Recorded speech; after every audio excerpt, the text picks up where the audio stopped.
Pyramid of problems. ఈ pyramid మన problems ఎక్కడ మొదలై ఎలా పెరిగి చివరికి మన లక్ష్యాలను ఎలా కూల్చేసాయో అద్భుతంగా వివరిస్తుంది. ఈ పిరమిడ్ లో మొత్తం 4 లెవెల్స్ ఉంటాయి.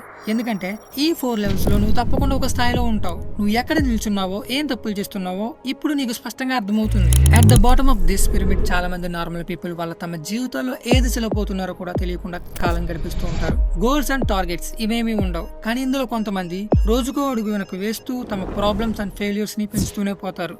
వారికి ఏం జరుగుతుందో అన్న సంగతి ఆఖరికి చాలా ఆలస్యంగా తెలుస్తుంది. అప్పటికే చేతుల్లాగా జీవితం జారిపోతూ ఉంటుంది. ఇలాంటి వారు అంటే టార్గెట్స్ లేకుండా జీవించే వ్యక్తులు అందరిలా కనిపించే వారు ఎక్కువ. అందుకే 85% మంది జీవితంలో ఎలాంటి లక్ష్యాలు ఉండవు అనేది ఆశ్చర్యంగా కూడా అనిపించదు. వాళ్ళకి సేఫ్ గా ఉండడం మాత్రమే తెలుసు.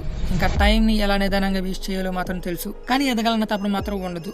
ఇక్కడే ఓ ఇంపార్టెంట్ విషయం ఉంది. నువ్వు కూడా వారిలో ఒకరిగా ఉంటే నిన్ను అక్కడే ఉండనివ్వాలనిపించడం లేదు నాకు. అందుకే సెట్ గోల్స్, సెట్ టార్గెట్స్. ఎందుకంటే మీరు ఇవి చేయకపోతే రేపు ఒక రోజు మిగిలేది రీగ్రెట్ మాత్రమే. అలాంటప్పుడు జీవితం చాలా భారంగా అనిపిస్తుంది. నమ్మండి, రీగ్రెట్స్ తో జీవించడం అంటే చాలా దారుణంగా ఉంటుంది. బిజినెస్ లో ఒక గొప్ప మాట చెప్తారు, మెజర్ చేస్తే తప్ప ఇంప్రూవ్ చేయలేరు. అంటే మీరు సెట్ చేసే టార్గెట్లు స్పష్టంగా ఉండాలి. అవి మెజరబుల్ గా, ట్రేసబుల్ గా అండ్ అచీవబుల్ గా ఉండాలి.